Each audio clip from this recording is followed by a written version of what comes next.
რეზო, აბა მშვიდობიანად დაგვიბრუნდი. ახლა კი რაც შეეხება იმ რჩევებს, რომელიც დავპირდით ჩვენს მაყურებელს და დარწმუნებული ვარ, რომ ყველას ერთი სული გაქვთ მოისმინოთ და შეიძინოთ ეს ცოდნა.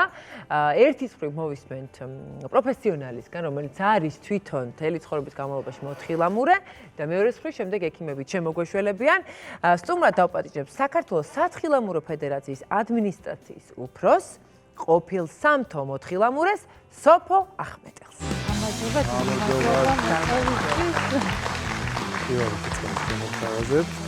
თვით წყალი მთის 0% ბრომატით, წყალი მთის იცხოვრეთ სრულყოფილად. დიდი მადლობა. სოფოზე, როგორც მოთხილამურეზე ლეგენდები ვიცი მე, იმიტომ რომ ერთ-ერთი პირველი იყო და მით უმეტეს ქალი, ვინც ამ სპორტით დაინტერესდა და თან როდის, როდესაც ეს არც აღჭურვილობები არ იყო დიდად მე მგონი და უსაფრთხოებაზე არ ვიცი რამდენად იყო ზრუნვა, თუმცა შენ საკუთარი გამოცდილება და ეს პროფესიული ამხელა გზა მოგცემს იმის საშუალებას, რომ მოგვცე რჩევები. რა უნდა გავაკეთოთ, ვიდრე კურორტზე წავიდოდეთ და რა საფრთხეები შეიძლება არსებობდეს? ხო, რა თქმა უნდა, იმდენად სასიამოვნო და კარგი სპორტია, როგორც ჯანმრთელობისთვის სუფთა ჰაერი ბავშვის წაყვანა აუცილებელია. ასევე უნდა იცოდე, რომ მიდიხარ, დაიცვა ყველანაირი უსაფრთხოების წესები, რაც შეგვიძლია რომ დავიცვათ. თქვენ ახლა როგორც პროფესიონალს გქონიათ ესეთი შემთხვევები, რომ რაღაც ტრავმები სამწუხაროდ მეც რომ დამეჯახა ერთი გოგო 19 წლის რო ვიყავი, პროფესიონალური სპორტსმენი ვიყავი და ის გოგო თავისუფლად მოსრიალებდა და აი სამწუხაროდ ზუსტად თქვენი ფოტოები რო აჩვენეთ, ეგეთი მოტეხილობა მქონდა და მოკეთ 4 ოპერაცია გადავიტანა. მიუხედავად იმისა, რომ ავსტრიაში გამიკეთეს, მაინც რაღაცა გამირთულდა და 25 წლის ასაკში შევწყვეტე პროფესიონალური სპორტსმენობა, ესე ვთქვათ და ანუ შენს გამო არ მიგიღია ეს ტრავმა. ანუ უფრო მეტი სიხშირით არის, ალბათ სხვა არამცოდნე როცა ეჯახება, მცოდნეს, ხო? აი რაღაცა თან ჩვენთან, აი პირველში თვით შეგნება ასამაღლებელი, არის დაყოფილი ტრასები სირთულების მიხედვით. წითელი, ლურჯი და შავი და გუშინ დამდგარი თხილამურზე ადამიანი უცებ ავა კოხტაზე ან კუდებზე და მოხვევა არ იცის თიკა და ანუ აი ის რომ ვერ მოუხვევს და ეჯახება, უკვე ძალიან დიდი ტრავმებით თავდება სამწუხაროდ. თავნება მოსრიალება. აი რაღაცა თვით შეგნება ასამაღლები და ალბათ ძალიან დიდი ჯარიმები უნდა იყოს, რომ იცი რომ 500 ან 1000 ლარი შეიძლება დაგაჯარიმო. საშვი ჩამოგართვან ან შენ სახელს და გვარზე ვეღარ იყიდო 10 დღე საშვი, ანუ ალბათ ყველა დაფიქრდება. ბავშვს რაც შეეხება აუცილებლად უნდა სწორად, აი ერთხელ მაგალითად მე დამეჯახა, მეც ბავშვს ვასრიალებდი ჩემს შვილს და ინსტრუქტორი რომელმაც მოხვევა არ იცოდა და ხელში ბავშვი ეჭირა. ინსტრუქტორმა არ იცოდა მოხვევა. აუცილებლად უნდა გაიგონ მშობლებმა, რომ სად შეიძლება რომ პროფესიონალ ინსტრუქტორს ჩააბაროს შვილი. ან თუ სპორტსკოლაში მიყავთ, იქაც გაარკვიან, რომ აუცილებლად ენდონ იმ სპორტსკოლას, სადაც არის ადვილი ინსტრუქტორი, რო ქვია გონია რომ ხა იცის. ეკიპირებაზე აღარ ვიტყვი, რომ აუცილებლად ჩაფხუტით და გარდა კიდე რა შეიძლება. სწორად შერჩეული თხილამურით. ესე იგი, რა არ უნდა გავაკეთოთ ამ რეკომენდაციაში იქნება, რომ არავიდეთ ჩვენთვის შეუძლებელ ტრასაზე, ჩვენ თვითონ ხო. თავარი ეგ არის. მე როგორც მასწავლებელი ბავშვობაში, პირველი უნდა ისწავლოთ დაცემა. ხო, რომ მივხვდი, რომ ისე აკრიფოს ისქარი, რომ ვეღარ მართავ შენ და არ გაქვს ეს უნარი, როგორ დავეცე? ანუ ფეხები, ხილამური. ხელები და გვერდზე უნდა და ძალიანაც არ უნდა შეეწინააღმდეგე, უნდა წაყვე. უნდა წაყვე. ხო, არ უნდა იბრძო. ცოტა ერთზე ავწიეთ, მეორეზე გამოვწიეთ, არა. რომ მიდიხარ დაწექი. მეორე, შენ წინ ვინც მიდის. ხო. იმას აქვს უპირატესობა, იმიტომ რომ შენ ის ვერ გხედავს. უნდა? და ანუ შენ თუ მაინც გინდა რომ გაასწრო, ანუ აი გვერდზე ნუ ჩაული, ანუ ფართე ის აი. დისტანცია უნდა დაიცვა. როგორც მანქანები. ხო, მანქანები ეს ახლოსაც გაძვრებიან და რა არის დისტანცია საჭირო? აი დიდი, აი ნახე, იმასაც უნდა უყურებდე რა დიაპაზონში სრიალებს. თუ ვერ ხედავს შენ წინ რა არის, ან გაჩერდი, ან თუ ვერ ჩერდები, ისევ დაეცი.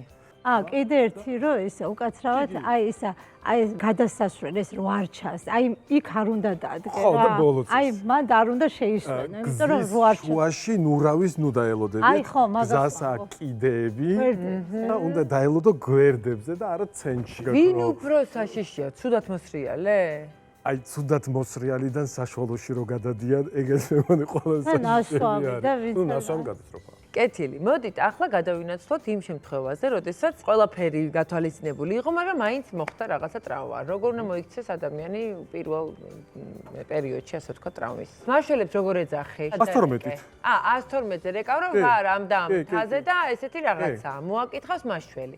ჩაიყვანს ტრავმ პუნქტს. ერთადერთი რა, აი, ნუ ეცდებით თუ დაინახეთ რომ მოტეხილობა და რაღაცა იმის გასწორებას რა. შეშვით მოვა მაშველი და ისინი დააფიქსირებენ კიდურს ისე რომ იმიტომ რომ თქვენ შეიძლება რაღაც დააზიანოთ რა. რჩევები მეტნაკლებად მოვისმინეთ და ალბათ გამოგადგებათ კიდევაც ზოგადი რჩევებიც გავეცით, რა შეიძლება უკეთესად იყოს იმისთვის რომ უსაფრთხოება იყოს უფრო მაღალ დონეზე და ყველას მშვიდობიან სრიალს უსწრებდა სოფოს დავემშვიდობები ჩვენთან სტუმრობისთვის. ძალიან დიდი მადლობა.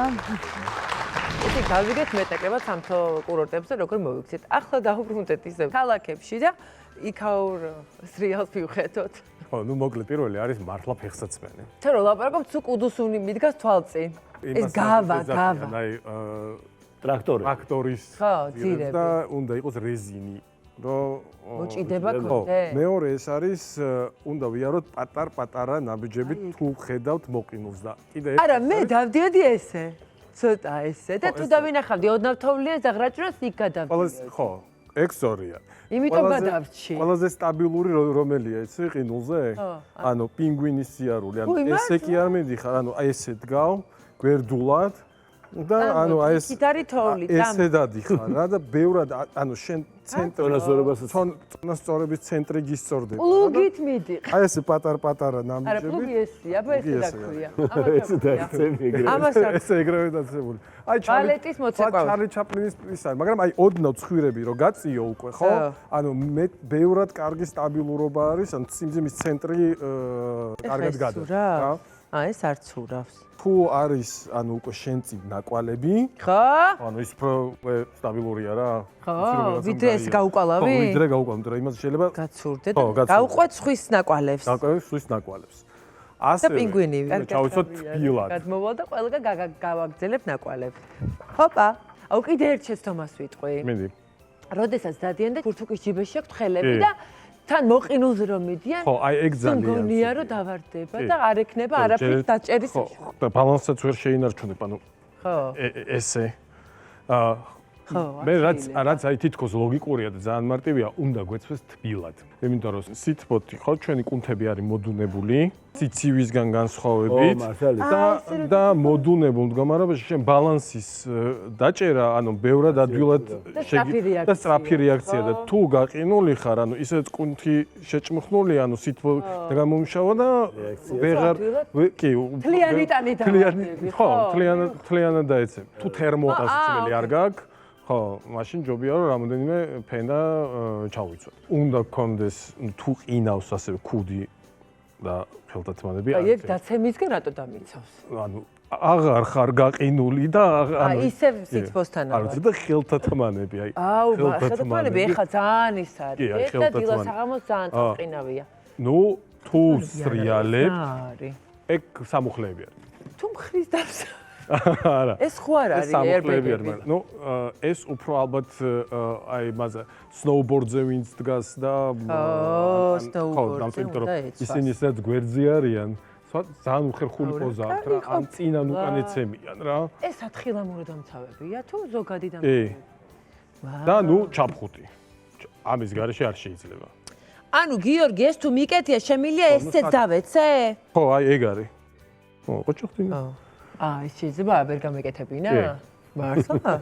ეხლა მოდი ვთქვა, თუ ვეცენით. დავჭექით?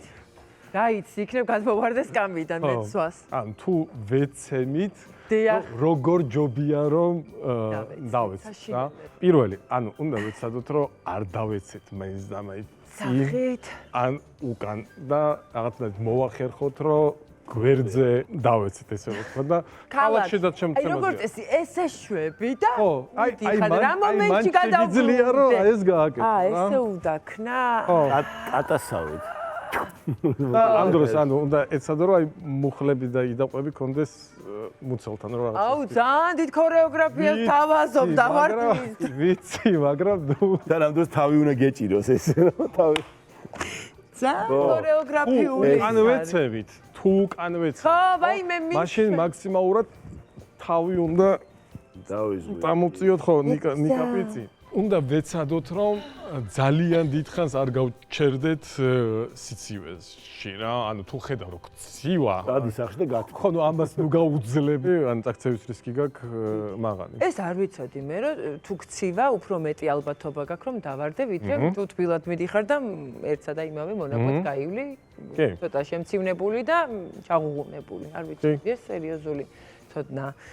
ძალიან დიდი მადლობა ჩემს ექიმებს. ძვირფასო მაყურებლებო, ძალიან კარგი რეკომენდაციები ეს იმ შემთხვევებისთვის, როდესაც ხვდებით ისეთ მოყინულ ადგილებში, შესაძლოა ნებისმიერ ქალაქში თუ სოფელში თუ მართლაც ისეთ კურორტებზე, რომელიც გულისხმობს და საჭიროც არის, რომ იქ თოვლიდოს და ცოტა სრიალის საშუალებაც მიეცეს დამსვენებელს. ყველას გისურვებთ უსაფრთხო ჯანმრთელ სეზონს. სხვებსაც გაუფრთხილდეთ საკუთარ თავსაც და მით უფრო ჩვენს პატარა მოქალაქეებს, იმიტომ რომ ალბათ ყველაზე მეტი გონიურულობა მათთან ურთიერთობისას და მათთან ერთად სრიალისას ჭირდება. მადლობა.